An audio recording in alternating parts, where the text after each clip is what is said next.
GW sits in the heart of DC and has long been a launchpad for careers in our nation's capital. But with trust in higher education falling and federal jobs disappearing, students here are beginning to ask questions that their predecessors rarely had to. A new report from Yale says trust in universities is at an all-time low. Between high costs, inconsistent admissions practices, and uneven academic standards, the committee finds that Americans share a growing discontent over the worthiness of higher education. For GW students weighing a six-figure degree against an uncertain job market, this finding hits close to home.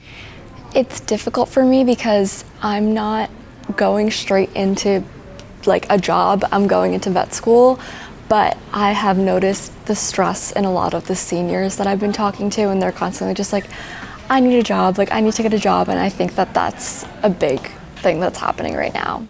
It's feeling a little bit overwhelming right now, just looking at jobs and hearing the media and people around you and discovering how AI is kind of taking away entry-level jobs. I think my majors were very interesting to learn about, and I'm happy I chose them, and that's what I went with, but I don't know how prepared it has made me for life outside of college. That shared sense of anxiety is something GW's own Career Services office knows well. The uncertainty students are feeling reflects a job market that is changing in real time.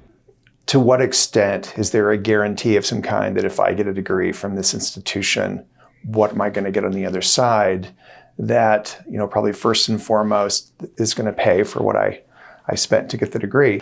And I think those guarantees are getting a lot more challenging to make when you look at what's happening with the job market right now, just the impact AI is having, particularly in the entry-level job market, and that's backlogging even into internships. So there's a pause button that many employers have hit. And so regardless of the institution that you attend, you're facing a difficult job market. Bianca Agata had a plan. Federal cuts changed that.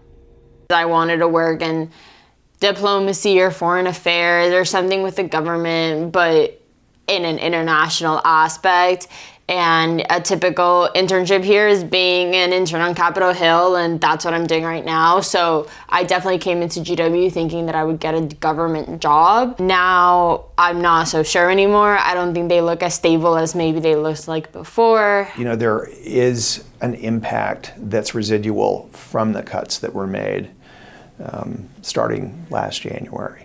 Still, Bishop says what makes GW valuable cannot be measured by the job market alone. We make a very big deal about look where we're located and who we have access to, and what we see in terms of internships that students get, and what we see in terms of the outcomes they get after they graduate.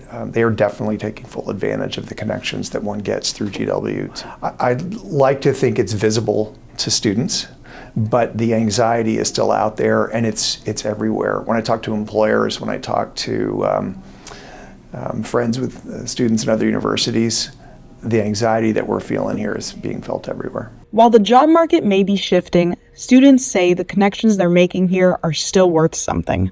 I'm Misha Cohen with GW News here at the George Washington University campus.